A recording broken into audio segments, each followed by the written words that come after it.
Hi everyone, it's Amanda Jean here with another video, and today I want to talk about Section 4, using public transit and paratransit. Links to my latest blog post and social media sites can be found in the description below. Please be sure to check them out. Section 4 really hit me hard when it comes to talking about public transit and paratransit. That is because in my local area, all we have for paratransit is basically our local bus, which I've only used twice. Once I used it for training when I went through my first round of orientation and mobility, and the second time I used it when I went with a friend to get back to her dorm from her internship that she was doing. I felt better doing it the second time because I was with my friend who knew how to use it, and I got more of a hands-on experience than just some basic training on how to use it. Now, when it comes to using paratransit, that's my main mode of public transportation, except for when I get rides from family and friends. And for me, where I live, the disadvantages outweigh the advantages of using paratransit. For me, the paratransit bus usually runs 30 minutes to an hour late compared to when you're supposed to be picked up.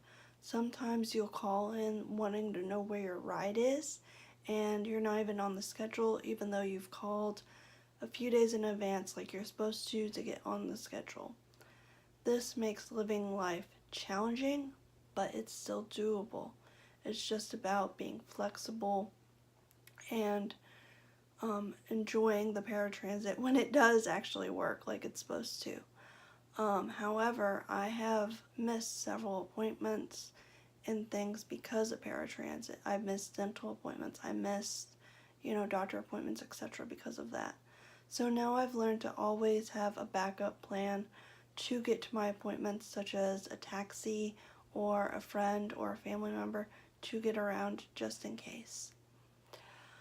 Another part of the section that talked about was the advantages of public transit, and if the bus actually was closer to where I live, I feel like I would use it more. It's certainly cheaper than paratransit. It's definitely more reliable than paratransit, so if I could, I would use it more. As far as paratransit goes, the fare isn't that bad. For me, I only pay $3.50 each way, which is a $7 fare for a round trip. It does come to my door. It offers door-to-door service, and it's specifically for people with disabilities. I've had some good customer service when it comes to the drivers giving me accommodations, and I've also had some not so nice experiences. But overall, most of the drivers have been nice and helpful, which is great. Another part of the section that the lesson talked about was trip planning. Now for me, when I use paratransit, you just call a couple days in advance and you just tell them where you want to go in your local town, where you live, and they verify that you're in the system, and then they give you a code. And then hopefully on that day that you scheduled, they show up, they take you, you do your shopping or you go to your appointments, and they come pick you up.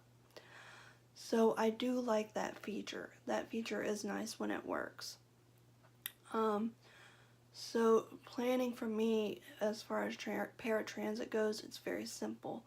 Now when it comes to the bus, I never knew that if you ran your route backwards and you planned it that way from your ending point going forward in time, going back to where you're going to actually depart, can make things easier for you as far as travel, to make sure you have enough time to get to where you're going.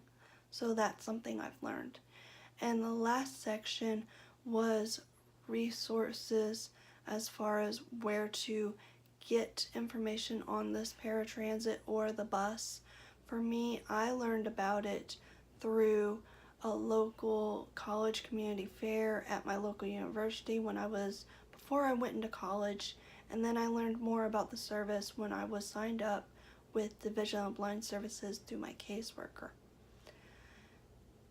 And the last section was on how to handle disputes.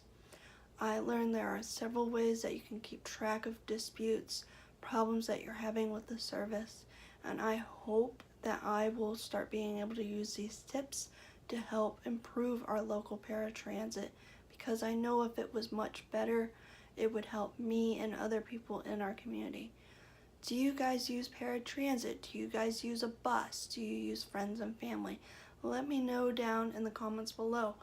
Parents of children with nystagmus or sight loss, what is some of your concerns when it comes to traveling in this way? Are you nervous about your children traveling on their own? Let's have a discussion down in the comments below. I would love to join you guys, and I love getting comments, and I do reply to them. Guys, if you like this video, let me know by giving it a thumbs up, sharing, giving a comment, and subscribing, and I will see you guys again soon. See you next Saturday. Bye.